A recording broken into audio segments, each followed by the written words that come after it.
தமிழுக்கு இலக்கணம் வகுத்தவரே ஆரியர்கள் தான் அப்படின்னும் தொல்காப்பியரே திறன தூமாக்கிரியார் அப்படிங்கிற பிராமணர்னு குறிப்பிடுறாரு பாரதியார். அதாவது தமிழ் பாஷைக்கோ இலக்கணம் முதலாக அகஸ்தியராலும் அவருடைய சிஷ்யராகிய திறன தூமாக்கி என்ற ஆரிய முனிவராலுமே சமைத்து கொடுக்கப்பட்டது என்பது மெய்யே. அதனின்று தமிழ் இலக்கணம் பெரும்பாலும் சமஸ்கிருத இலக்கணத்தை அனுசரித்தே சமைக்கப்பட்டிருக்கிறது என்பதும் மெய்யே அப்படின்னு பாரதியார் கட்டுரைகள் அப்படிங்கிற நூலின் 264 பக்கத்தில் இருக்கு. முழுக்க முழுக்க ஆரிய வெறி ஊறி போன ஒருத்தரால மட்டும்தான் இந்த மாதிரி உண்மைக்கு புறம்பான கருத்துக்களை சொல்ல முடியும். ஒரே ஒரு இடத்துல தமிழை உயர்த்தி பேசிட்டாரு அப்படிங்கிறதுக்காக பாரதியாரை தலையில தூக்கி வச்சு கொண்டாடுறாங்க தமிழர்கள். ஆனா 1000 இடத்துல தமிழை விட ஆரியம் தான் சிறந்தது அப்படின்னும் சமஸ்கிருதம் தான் தமிழை வளர்த்தது அப்படின்னு எழுதியிருக்கத வசதியா மறைச்சிட்டாங்க ஆரிய பிராமணர்கள். இது மட்டும் இல்லாம இந்தியா முழுக்க இருக்கிற எல்லாத்தையுமே ஆரிய சம்பத்து, அதாவது ஆரியர்களின் செல்வம் அப்படின்னு குறிப்பிடுறாரு பாரதியார். அவர் என்ன சொல்றாருன்னா, நமது வேதம், நமது சாஸ்திரம், நமது ஜனக்கட்டு, நமது பாஷைகள், நமது கவிதை, நமது சிற்பம், நமது சங்கீதம், நமது நாட்டியம், நமது தொழில்முறைகள், நமது கோபுரங்கள், நமது மண்டபங்கள், நமது குடிசைகள் இவை அனைத்திற்கும் பொது பெயர் ஆரிய சம்பத்து. காளிதாசன் செய்த சாகுந்தல நாடகம், ஹிந்தி பாஷையிலே துளசிதாசர் செய்திருக்கும் ராமாயணம், கம்பராமாயணம், சிலப்பதிகாரம், திருக்குறள், ஆண்டாள் திருமொழி இவை அனைத்திற்கும் பொது பெயர் ஆரிய சம்பத்து.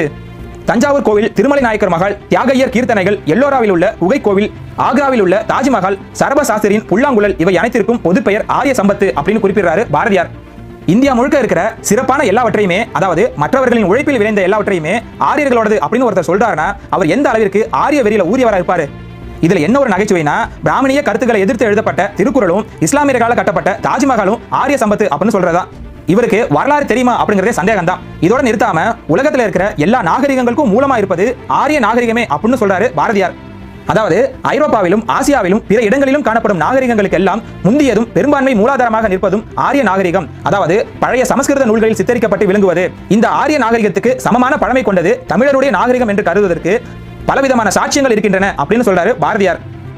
அதாவது தமிழர் நாகரிகம் ஆரியர்களின் நாகரிகத்தை விட சிறந்தது அப்படின்னு அவருக்கு சொல்ல வரல. சொல்ல போனா ஆரியர்களுக்கு நாகரிகமே கிடையாது அப்படிங்கிறது கூட அவருக்கு தெரியல. அது மட்டும் இல்லாம இந்தியாவை பாரத நாடு அப்படின்னு சொன்னதை விட ஆரிய நாடு அப்படின்னு தான் பெரும்பாலான இடங்களை குறிப்பிட்டிருக்காரு. அதுதான் உண்மை அப்படின்னு நம்பியிருக்காரு. உதாரணமா அவர் எழுதிய பாடல் வரிகளை பாருங்க.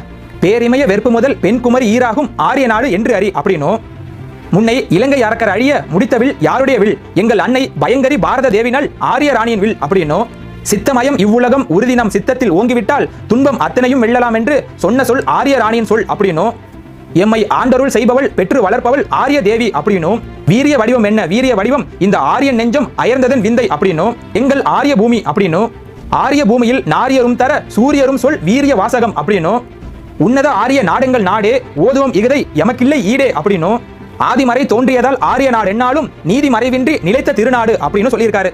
இப்படி தமிழ்நாடுன்னு ஒன்று இருந்ததை எங்கேயுமே குறிப்பிடாம ஒட்டுமொத்த இந்தியாவையுமே ஆரிய நாடு அப்படின்னு சொல்றதுல பெருமகிழ்ச்சி அடைகிறாரு பாரதியார்.